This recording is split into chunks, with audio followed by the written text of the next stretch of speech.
people keep asking for Garcia. We've already seen Garcia. So let me ask you a question, objectively. I got 3 Miami guys on here. Who would you rather have as your quarterback next week, Garcia or Van Dyke? Van Dyke. Van Dyke. Yeah, Van Dyke. Okay, so I guess maybe I'm just focusing on 2 or 3 idiots in the comment section. I don't know. It's just that's what Miami fans are. Just an overreaction to everything. 2 or 3 idiots in the comment section. I agree with you. Well, I mean, you see it all the time. Pete. I mean, you've got half the fan base that wants to. Okay, DJ's showing us something. Let's ride with DJ. And you've got half the fan base. Okay, I've seen enough. Give me Cade Klubnik. Well, now I don't want to for a second take anything away from Jake Garcia either, because Jake Garcia is undoubtedly a very talented quarterback, and maybe you do put the kid in, and he does. I say kid. He's not a kid. He's a man. He's over 18. I hate that expression. I hate that I just said it because I hate calling the kids. Yeah, he's a young man. He is 10 for 10 on the season when he's been in a game, and he is a very talented quarterback. So, what do we know? Maybe you do throw the guy in, and he all of a sudden lights everything up and does that. We don't know that. Should he be played more in games where we are winning so we can see what he does? Yes, I very much want to see that. If we go out there and we're playing against, Duke, and we're beating Duke by 30, 40 points at halftime, yeah, let's see what he can do. Put him in there in a real game situation and let him run more than just the last 8 minutes of a game. And we'll know something. But at this point, we do know what Tyler Van Dyke can do, and we know what he can't do. So, and what he can't do is design quarterback runs for 28 yards on third. I know a little bit about something about that. Yeah, I know a little bit something about that.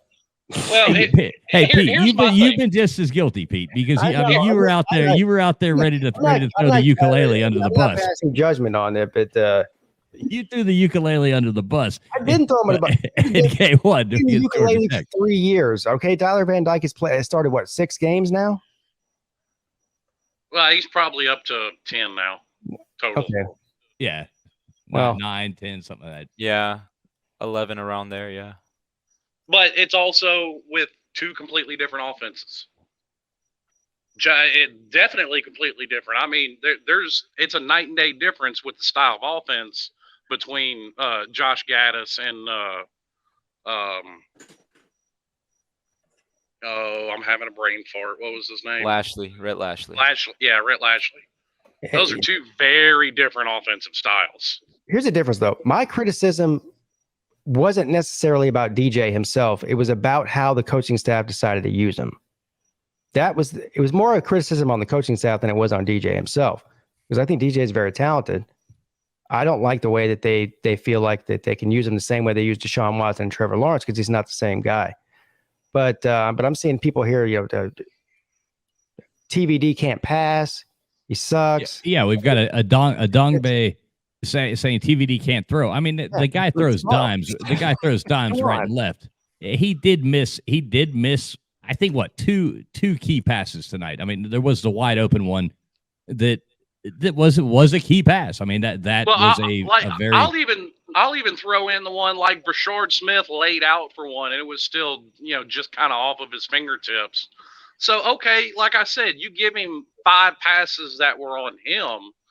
But my challenge to people that say, like you said a minute ago, you were reading a comment, TVD let us down again. When has TVD ever let us down? Ever. Right, yeah, you say let us down again. He took us last year. Everybody was on this, what was his name? The quarterback. We went from De'Aaron King getting hurt to Tyler Van Dyke getting thrown in to the starting quarterback role, and he won 5 of the last 6 games.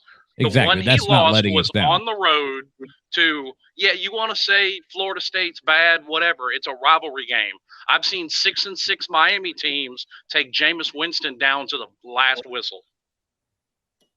Right. I'm not off the Tyler Van Dyke bus. I like Tyler Van Dyke. I think he is a good quarterback. We just need to we got to execute. The play calling's got to be the play calling's got to be a little bit better.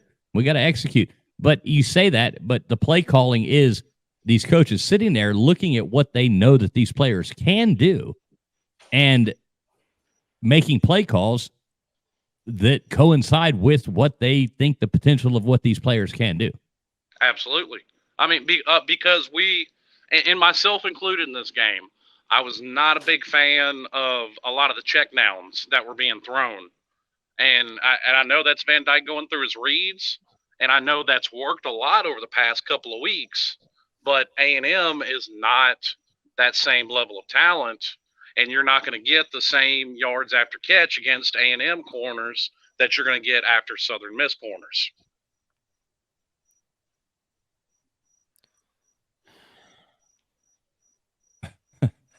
Yep.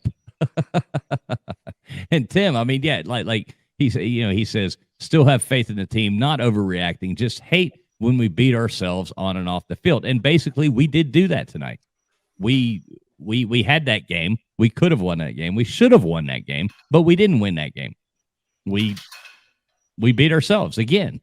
Well, and I, to a certain extent, I even agree with Tim's comment above that about, maybe taking a chance on 4th down in the red zone instead of going for a field goal.